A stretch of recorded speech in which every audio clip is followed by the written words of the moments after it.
Galing din ng Canada. Yung Galing mo lang ng Canada. Yeah. liog sa kanit, yun lang. Na paano ka? Anong sports mo? Or anong At trabaho? construction po kasi ako. Sa work. Canada. Yeah. Patay na ko. Ilang taon ka na, sir? 24.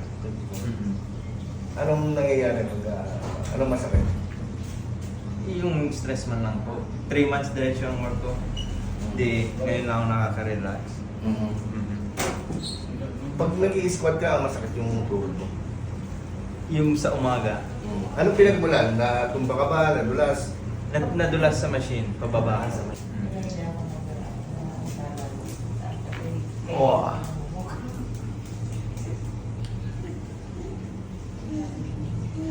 Sila mga Kaya mo yan, ha? Oh, my goodness. Higa ka, sir. Kabila.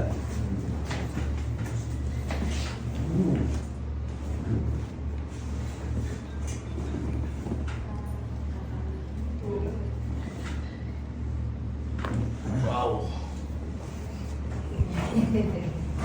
Exhale. Oh.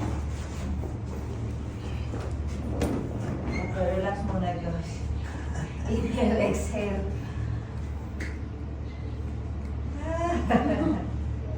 How's it feel? Yung sa baba, masakit. Minsan, ang dislocate, wala sa tuhod. Nakaipit lang yung Yan, nakaipit lang. Sa- Gaya kay daddy mo, kay tito mo. lumbar.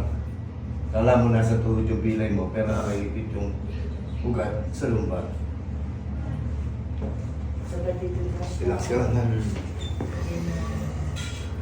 Kaya. Pabawi mo. Relax mo na ito.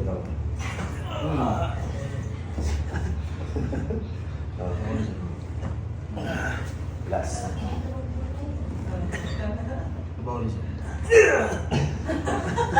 Taas mo ulit. Ay, Bend mo. Taas ulit. Yeah. Sakit pa? Hindi na. Okay.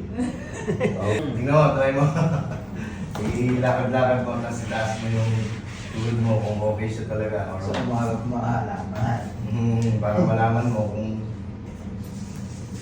totally na lalay na siya. Tsaka lamig. Lamig din, no? Mm. Kasi nandun siya sa North Pole, eh. Ano naman dun? Okay. Ayos na. Ayos na. Okay. Balik So, sir. balik ka na sa Canada. Kailan ka balik mo sa Canada, sir? July 5. Ay.